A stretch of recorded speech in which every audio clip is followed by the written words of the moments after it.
Okay, I got the results from the last heat treat.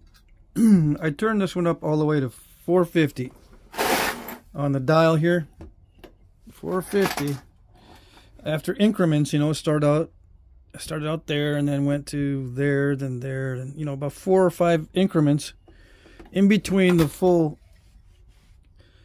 extent, and it went to 550, but then it buried itself against that little pin right there. So it buried the needle. It went higher than 550. This says it only goes to 450. Okay, so I think the lid insulating it helps to raise the temperature, right? Because I've got an insulated lid. I also think this dial's messed up, so that helps too.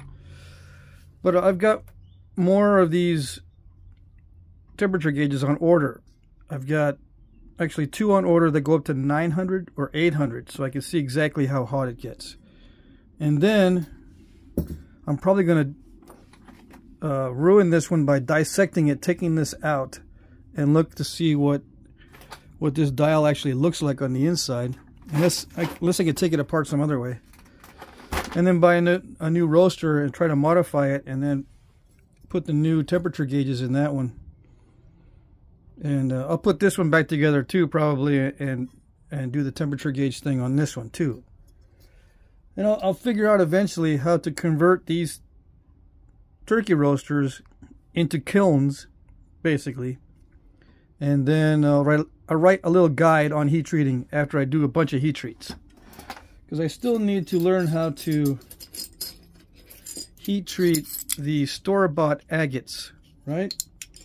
And other slabs of other materials. So this is going to take a while. Alright, so this one went up to over 550 degrees. And I think we have a fire pop. An actual real fire pop. Yeah. I found this little thing right there. It was there. It popped out and landed over here. I think that's the only one I've got so far.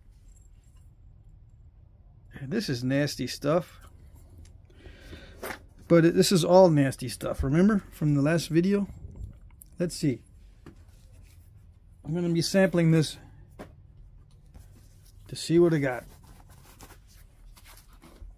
Alright, gotta put my stuff away.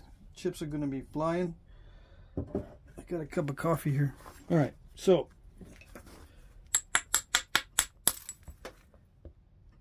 very slick, which is good sometimes, and sometimes it's bad because if it's way too brittle, I can't do anything with it.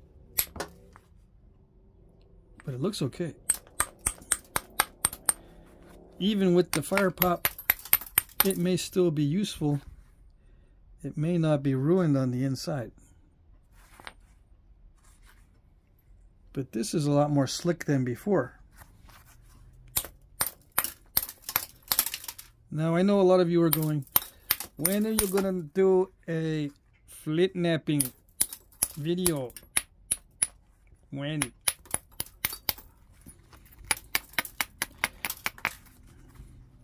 Because obviously this is not Flintknapping, right? These little samplings of the heat treat. Now this is technical stuff. This is not Flintknapping. This is just stuff that Flintknappers don't do, huh? This is part of Flintknapping, this type of testing and heat treating and experimentation and figuring out what is a preform and what is a biface. I'm still working on that. I'm still working on the question of what is a preform and what is a biface. I just touched on it on the last video. And I noticed after reviewing the video, because I reviewed it after I posted it, that I misinterpreted Andrzejewski's explanation of non-haftable or non-hafted bifaces.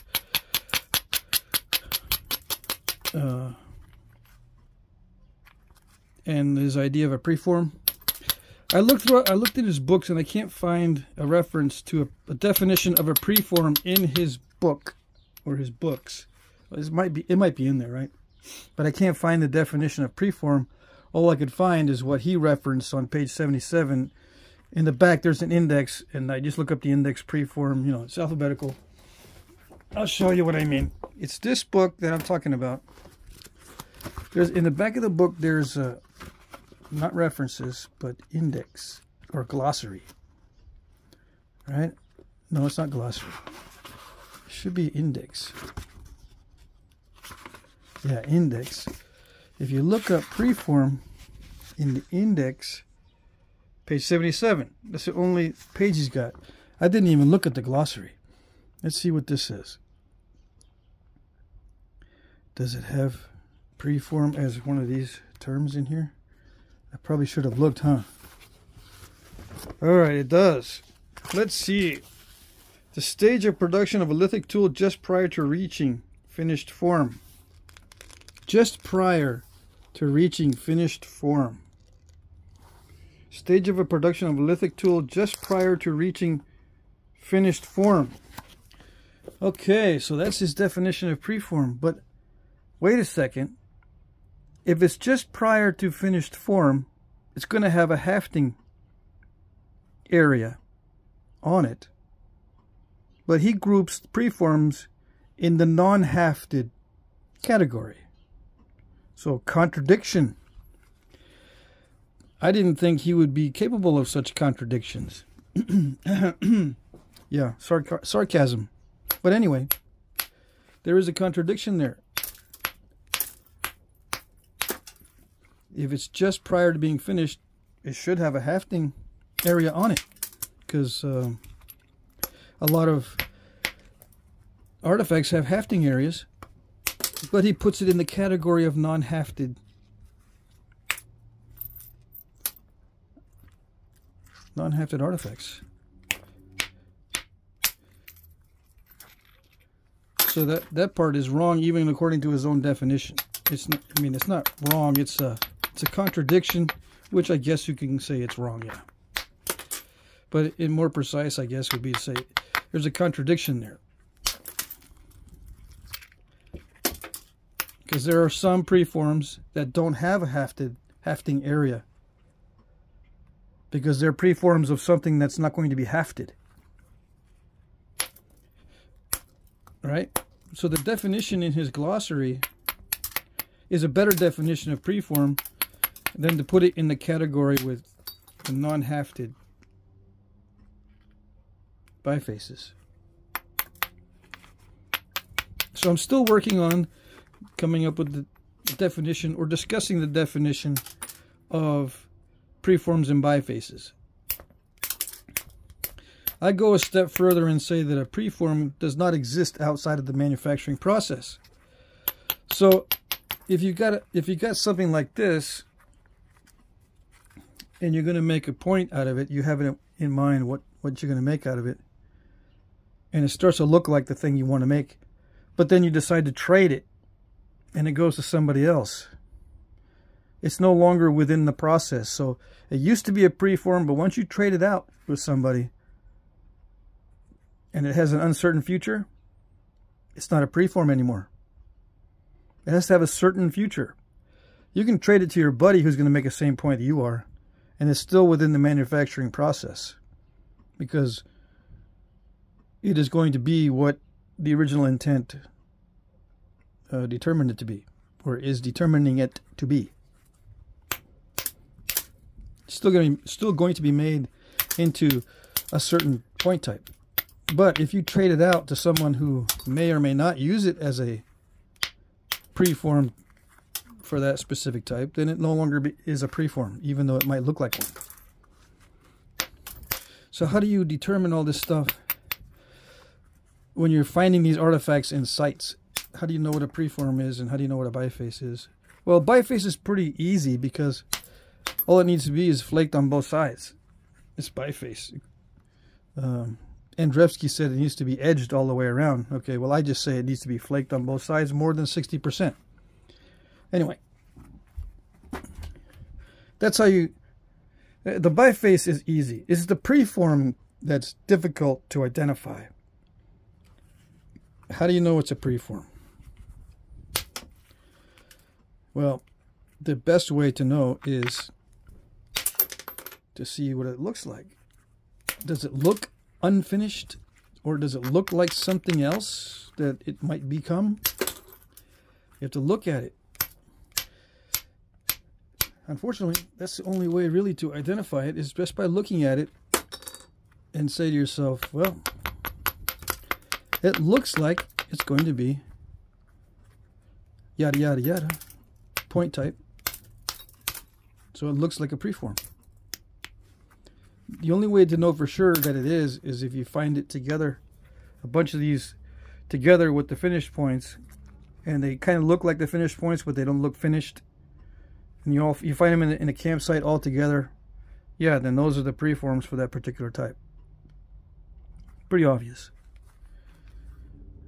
You can tell definitely that way, to, you know, almost certain. But if you just find one by itself and it looks like something else, it looks like it could be something else, you never know. You don't really know, because it may be finished, and it just by coincidence looks like it might become something else. And you should do some experimentation as well. Can it really become the other thing? Like, is it too thin? If it's really thin, and the point that it looks like it might become is thicker than this, then this is not the preform for the thicker point. Now, is it? That sort of thing. You can't make it thicker, in other words. So if this thing is thin, it's not a preform for a thicker one. Anyway, it's the preform that's the tough one to answer. How do you know it's a preform when you find it? You just guess. When you back up the guesses with experimentation, can it actually be reduced into the point style that you're hoping it will be, or thinking might be? Sometimes it's the same thickness as the point that looks similar. It's got a couple of features, you know, like it's got a, let's say it has a rounded tip instead of a really pointy tip, and the final product has a rounded tip and not a pointy tip. That's one feature that's the same. Maybe it has some beginnings of notching or constriction similar to where the notches are being placed on the real one, or the finished one, I mean. So there's two features that are similar, so you think, okay. But you look at the thinness, and the preform appears to be the same thickness as the finished points on average. So that means that there can't be too much flaking going on the preform to match the finished product, because it'll be too thin. Is it still a preform? In that case, it might not be. It might be a discard, because the original nappers, they said, oh, actually, I messed up, because it's going to get really thin if I try to run more flakes on it. Maybe it has some issues like this, cracking and whatnot. And if I reduce it more, it's going to get too thin for what I need it for, so it's not going to be nappable into the finished piece, so I just discard it. Maybe I can use it for something else later. In that case, if you end up finding it, it looks like the preform, but unless you do experimentation on it, on something similar, you don't know if it can actually be made into the finished piece. If it's very, very difficult to make that preform the way it looks into the finished piece, it might not be a preform. It might be an intended preform. He was intending to make it into a preform for the finished piece, but then he ended up with something that would become too thin, so he discarded it.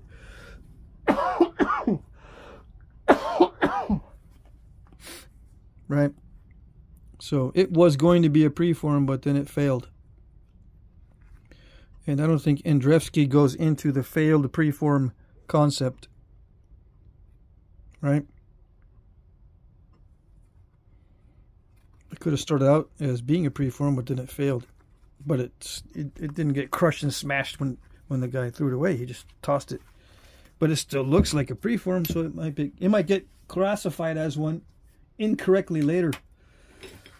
The only way to get around that is to experiment, and then you can say, you know, that's the possibility is that is a discard because it really doesn't lend itself to being finished into that point. It's a failed preform, which Andrzejewski doesn't get into, I don't think. All right, so enough of that particular piece. I can probably nap this down further, but it looks kind of dicey, like I won't be able to do it. So this might be a failed preform. Yeah, yum yum. And I wouldn't have known that unless I actually experimented with it. Ooh, this actually naps even easier than before. Yeah. And preserving length on these when they are nice and easy to nap. Kind of a pain. Not easy to preserve the length. But look how much different it is in consistency. It's smoother. Smoother. And if you've been watching, you know this already.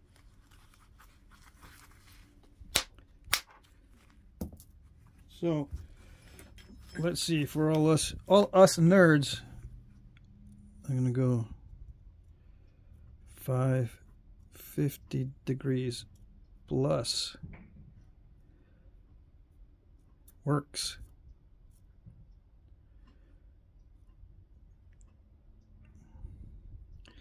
Let's see. I'm gonna estimate approximately 600 degrees. All right. These little squigglies, approximately 600 degrees. I'm gonna guess. It worked with this particular thing.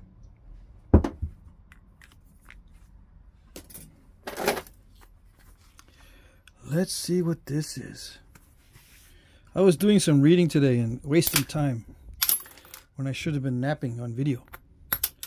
I was doing reading, and archaeologists and lithic analysts like to make bold statements, which is okay if they can be debunked and the results of the debunking can be published, which is not usually the case. So I don't mind if they make bold statements, but they need to be made in a way that can be debunked. For instance, a lot of lithic analysts say that the size of the flake reduces as the size of the workpiece reduces. It's true in general. Yes, okay, in general. But see this big old flake? These are desirable toward the end of the process because they're thinning flakes. All right, and they're bigger than the flakes before them. So the flakes don't always decrease in size as the workpiece reduces in size. And this flake right here debunks that statement. And you might say, well, they know all this. That's pretty obvious. Yeah, but they need to include the exceptions in their statements. Or don't make the statement. See that right there? This flake is similar to a Levallois flake, right? But it can be used to thin toward the end of the process. And this flake is larger than a lot of the ones that were used to reduce the initial form. So the flake got larger as the workpiece got smaller.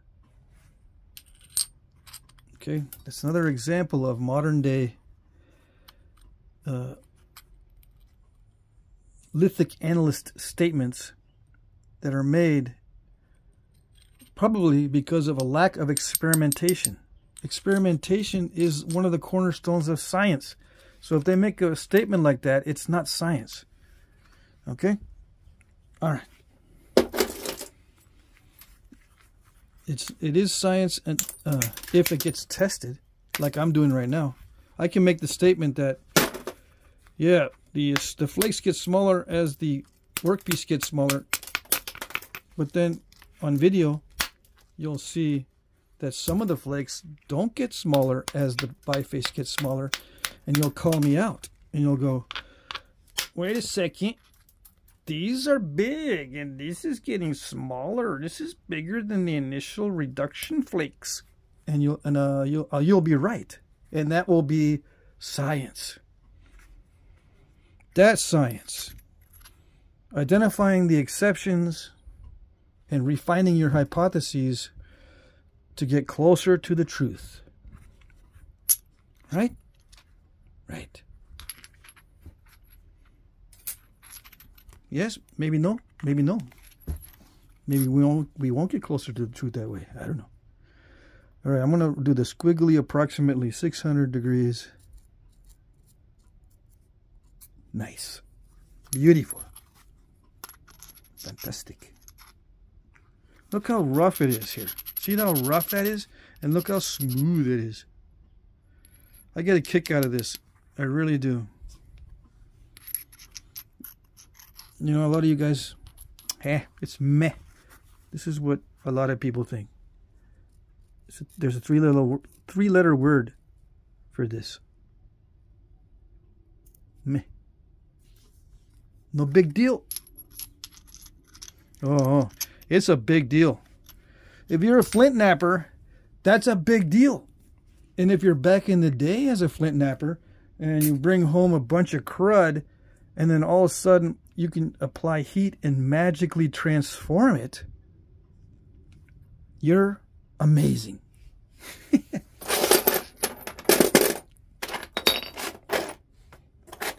And who doesn't want to be amazing?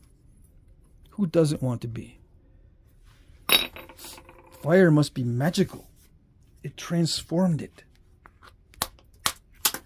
Yeah, magic fire.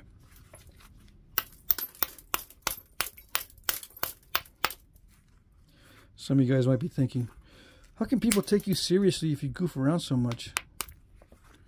You're not supposed to take me seriously, okay? Not supposed to. Not supposed to take anybody seriously. Yeah, you give them the benefit of the doubt. Okay, fine. But if they say something, don't believe them right away. Don't do like 90% of people and just believe them right away. Especially when it comes to what they consider to be science. Scientific. Because it's being abused. Science is being abused, and the concept of science and the scientific method is being abused. How is it being abused? Because they're doing things that they're saying is science, and it really isn't. Nope. Science must employ the scientific process. And the scientific process advances by learning from mistakes. You need to pay attention to the debunkings and the refutations. Refutations. And if you want to get philosophical, there's a book called Conjectures and Refutations by Karl Popper that goes into it in depth. Yeah. Science is not advanced by supporting experiments. It's advanced by finding out where the exceptions are. Finding out what the truth is. The whole truth. Not just part of it. Not just what can be supported.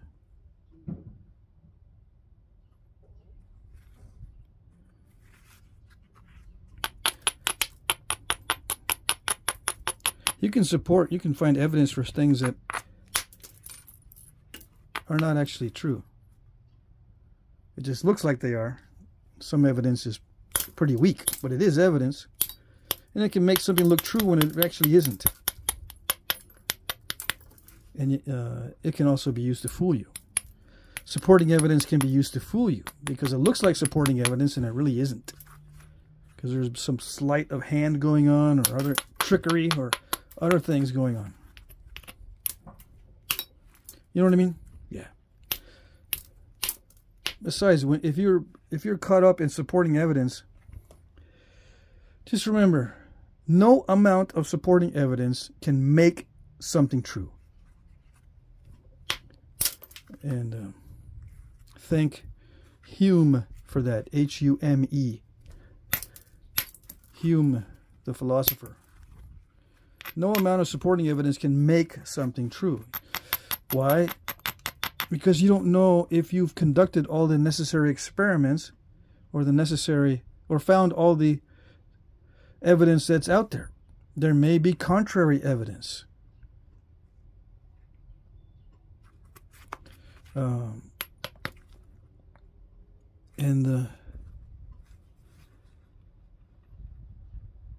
No amount of supporting evidence can make the contrary evidence go away. You just don't know how much evidence is out there to find. You're kind of working in the dark in a way. You really don't know if you've got enough supporting evidence, and you don't really know if you have found all the supporting evidence or found all the contrary evidence. You just don't know if you've got it all. You don't know if you've got all the evidence. If you're just looking at evidence and trying to follow the evidence, you'll never know if you've got it all. What are you following? You're following something that you don't know if you've reached the end or not. When you try to follow something that you don't know if you've reached the end, what are you following actually? You can definitely find the end of something if there's contrary evidence that just kind of debunks it. That's the end. You go down another pathway. If you follow evidence, you may be trying to follow it forever and never really getting there. Because you don't know if you're there or not. It's you look at it seems like you're being aware because you're following evidence, but you're actually blind because you don't know if that's all the evidence.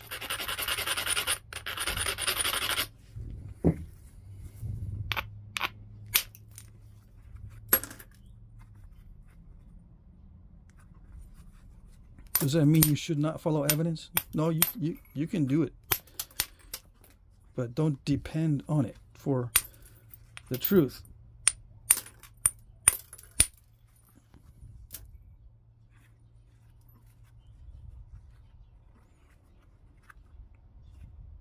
It's more reliable to get, if you want to get closer to the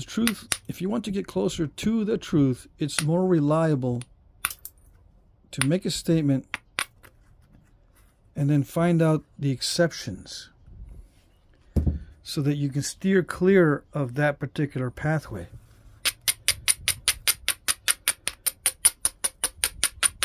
You'll get closer to the truth if you don't go down those roads that are contrary.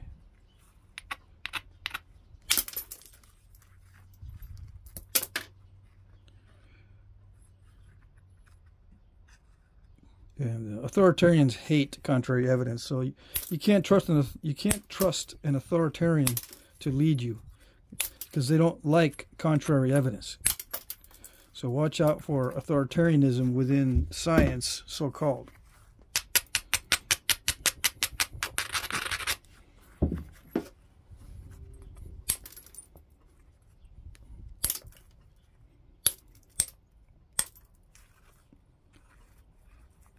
All right, so enough of that philosophical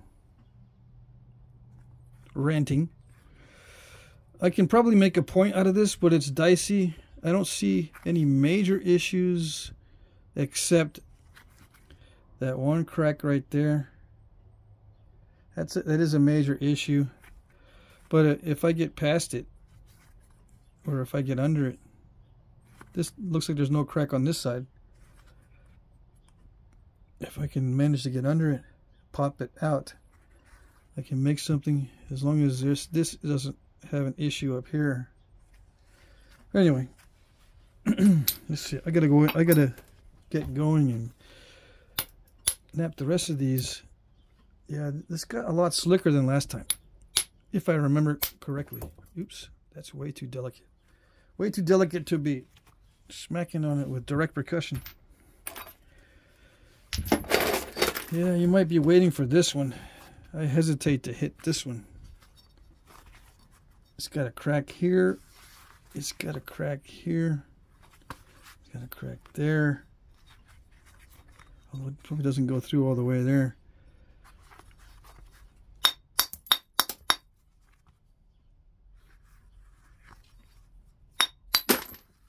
Yeah, see, that's nice. Look how nice that is. Look how nice and smooth that is compared to how rough it was. Can we see it? No, can't see it actually. All right, there's a little bit of a shine on it right there. And this is what it looked like before. Rough, smooth. This one looks kind of smooth on this side. I've got some artifacts made of this stuff. So it was used. And whether it was heat treated or not, this has a range. You can heat it to a lower heat or a higher heat than 400, probably. This is way higher than 400. So the important lesson on this one, or the important thing to keep in mind on things that have a range where you can heat it, is that you can heat this easily on an open fire, next to an open fire. Cook it like a steak. You can bury it underneath the fire. You can set it as a rim around a small fire. Cooking it like a steak, you know, you can put it on a couple sticks and just kind of turn it, keep turning it over the fire like that, and cook it like a steak, and it'll heat up. And the variability, as long as there's no wind going across, you've got to be inside a lodge or something doing this. All right, just keep in mind, you don't do this exposed heat treating, or exposed fire heat treating in a windy spot. It's got to be not windy. You don't want drafts or air changes that are cooler air passing over the stone. But you can cook it like a steak. The same temperatures that you cook a steak, 400 to 500 degrees. And it'll work. Just got to be careful with it and make sure it's not windy, etc., etc.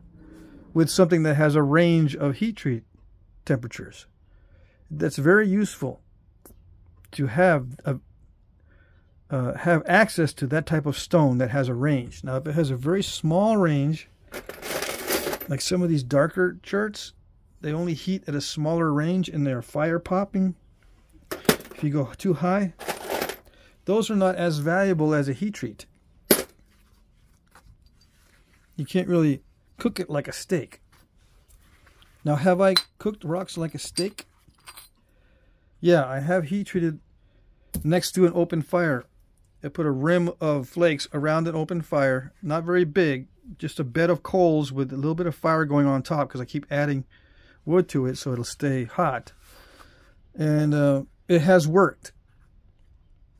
It works good with stones like this that appear to be extremely cruddy, but will do well at a range of temperatures, just in case you don't get it right.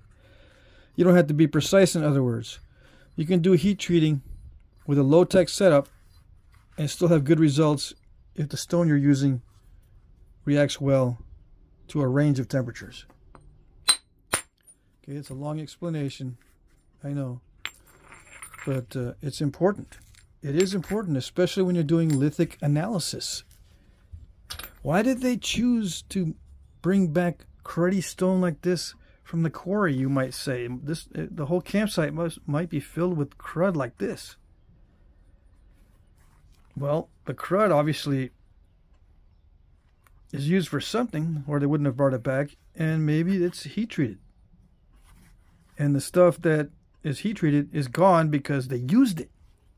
And the only thing left was the cruddy stuff. I have cruddy bifaces that were excavated from a real site. And I wondered myself, why would they have such cruddy flakes of this kind of material? Well, there's the answer. It can be heat treated. And not only that, it responds to a range of heat. So this did better at 400, 450, and in excess of 550. It didn't, there's no fire pops on any of this stuff, and there's no crazing, right? No crazing that I can see. There might be issues, but that just looks like there's just internal cracks from the original stone. And I snapped it right there because there's no way I'm going to be able to preserve this length here because it's too thin in the middle. But the other way, it's thicker in the middle. So I can make tools out of these things. As long as it's thicker in the middle, when I start, it's much easier to knap. All right. Am I talking too much? Probably. Do I care? No, I like it. No, I don't like talking too much. As you could hear earlier, I started hacking like a fool. I'd rather not talk. But I want to, since I'm doing a lot of heat treat and it's taking up all my time during the week, I do want to make videos on it. So I'm not skipping on the videos. I still want to produce content every week on my channel, other than the auctions. So I make videos on what I'm doing. And I'm not doing much napping these days, although now that my curiosity is pretty much satisfied with these particular rocks, I'm going to do a lot more of this off camera.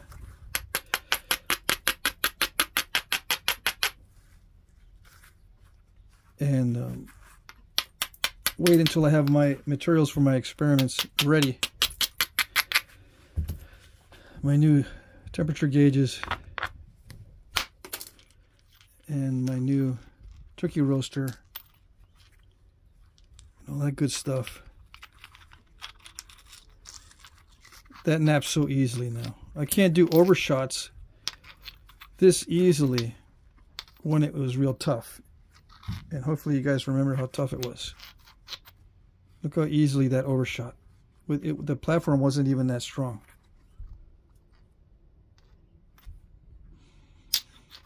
Was that controlled? Well, in a way, yes, because I forced the issue.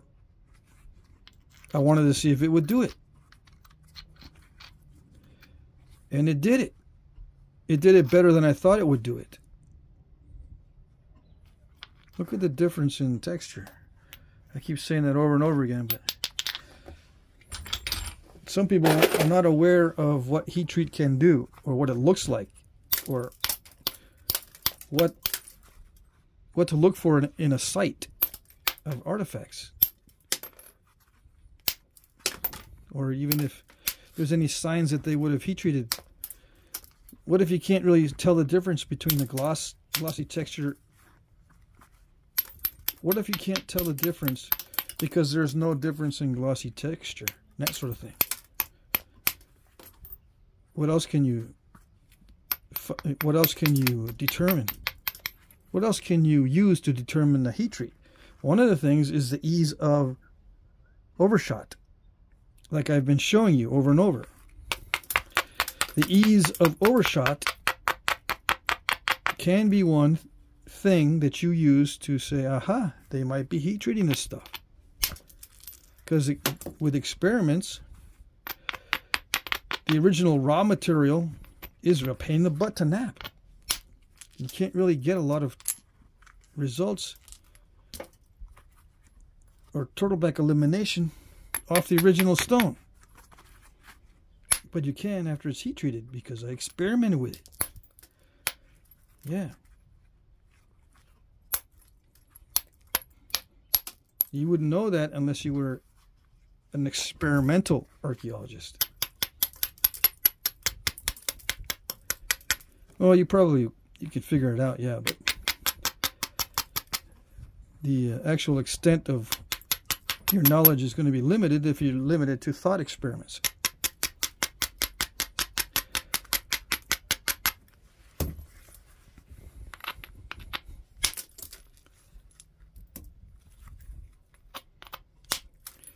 Yeah, this has no crazing issues, and I pulled it out of this area. Where did I pull this out of? Maybe it was the middle. Anyway, no major issues at all. It's just the cordiness of the stone itself, which is not that difficult to overcome. I can flake into it. There's probably no need to if it's thin enough. But if I needed to flake into it, I could do it. You might ask, why don't you just make a point out of one of these heat treats? Well, I'd rather sell the biface. Yeah. And to risk, I'd rather sell the biface than risk breaking it while trying to make a point out of it. The risk is kind of small because it's easy to nap, but it's still risky.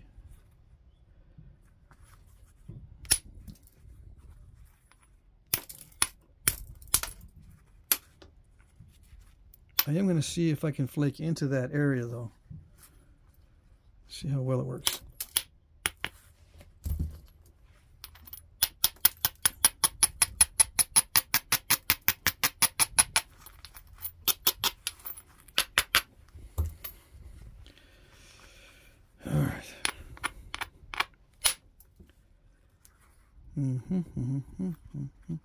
I was a little bit nervous on that one.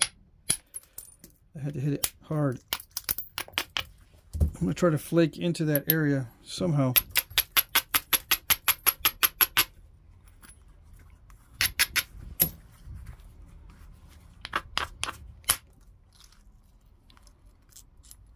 Ooh, it almost went far enough to catch the backside of that step fracture. I look underneath, it's still kind of cruddy. Yeah. But it's manageable because it feathered out. It's not always going to do this step fracturing thing. It did feather out.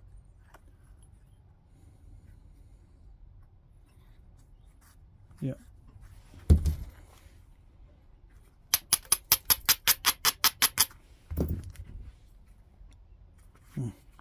I don't know.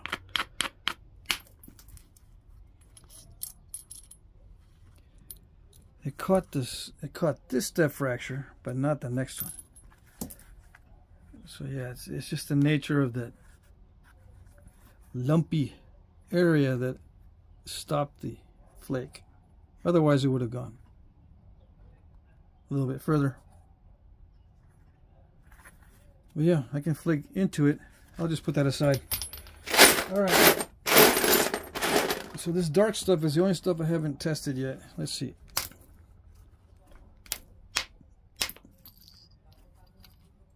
It's very glossy. No issues with crazing. There's no internal fracturing. The concrete, it can be napped. Yeah, that's always a good thing when you can nap through the concrete. It's always a good thing.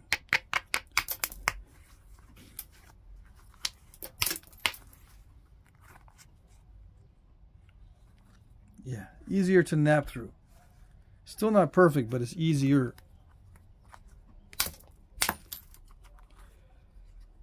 And when you can hit above center line, way above center line, and scoop out a good flake, that's always encouraging.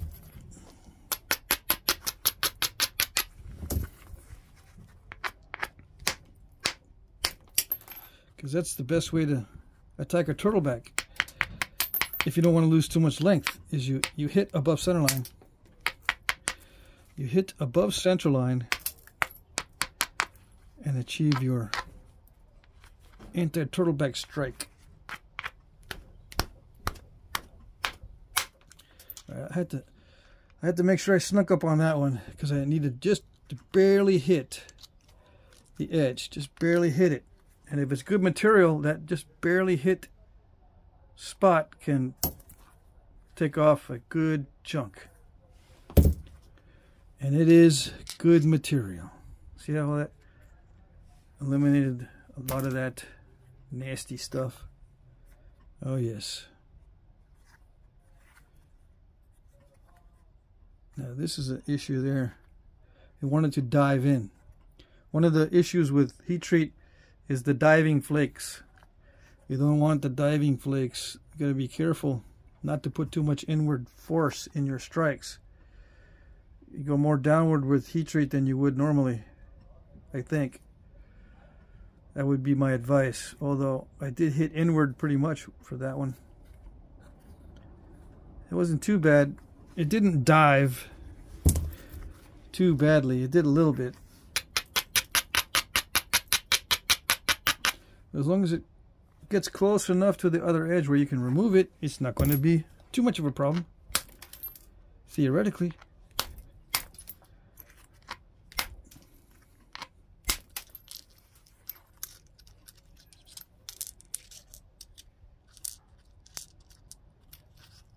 See?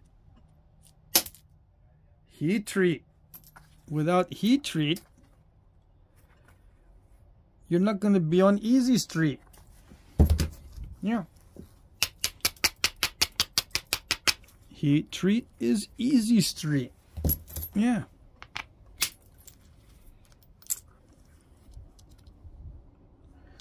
Got that wave at the end. See the wave?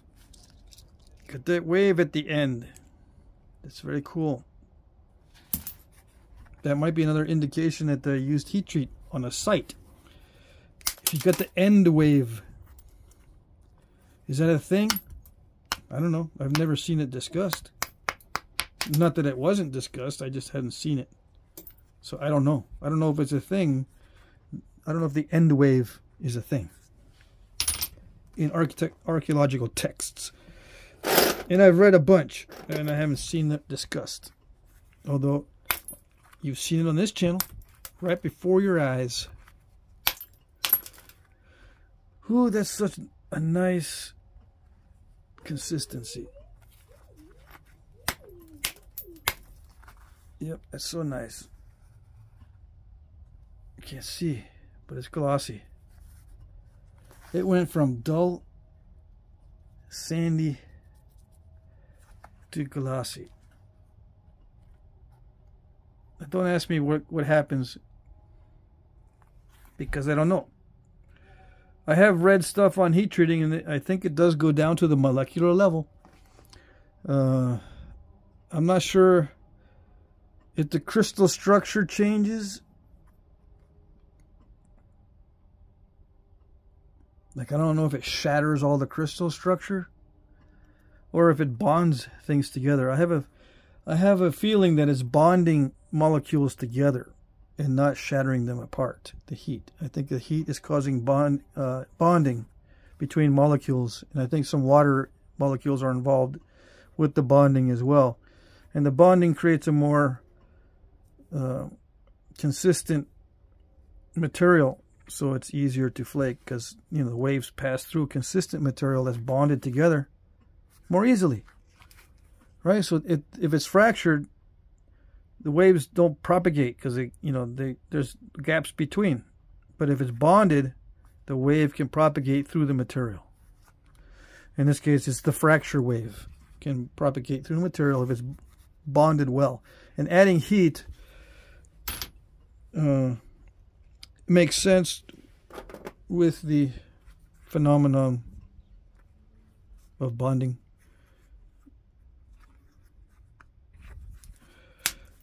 Did that make sense? Adding heat can cause things to bond together. Molecules to bond together. I think I learned that in chemistry. Yeah. You want things to bond together. Sometimes you add some heat and then bond together. Yep. You want to separate them. A lot of times when you separate the bonds or break the bonds in the material, it produces heat. Yep. So if you add heat, it might put them together, right? I think. All right. I have to act like I don't know what I'm talking about when it comes to chemistry, because I don't know what I'm talking about. I never did well in chemistry, and it was because of the balancing the equations thing. I can understand it. I can see it when people do it, but when they ask me to balance an equation in chemistry, I become paralyzed from the neck up. I don't get it. I don't balance equations very well. Some strange math going on there. Probably involves doing more than one thing at a time.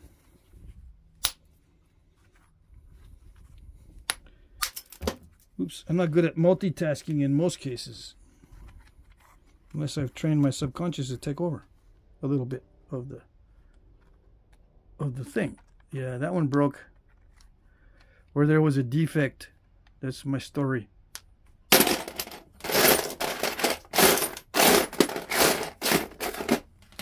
This was in the corner. If anything's gonna craze and break up and get nasty, it'll be this one. Did it get nasty? Did it break up on the inside? No. It stayed beautiful. Oh yes. Alright, so there we go. I'm gonna add this to the heat treat boxes that I have. I've got 3 boxes of heat treat so far. 3 20-pound boxes. What am I going to do? I'm going to sort through and find the good stuff. Maybe I'll sell the good stuff. Well, not maybe. I am going to. Offer some more boxes of heat treat. Oh, yes. Beauty.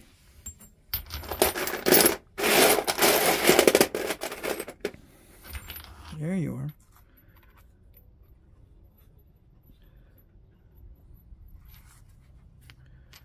Yep. Okay. I'm going to add another batch and start it tonight. Yep, I got a bunch of stuff. Where is it?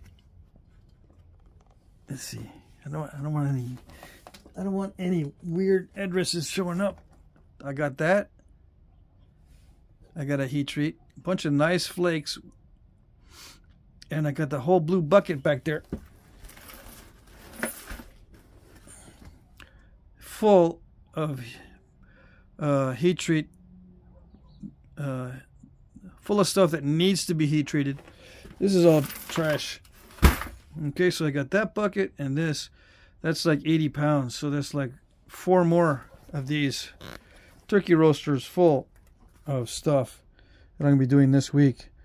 And then I've got like 6 more buckets that I just have in my storage unit that need to be heated. So I'll be busy with that, and I'll try to do some regular knappings. Yeah, I'll try to do some regular knappings. Maybe a couple today. All right. That's it.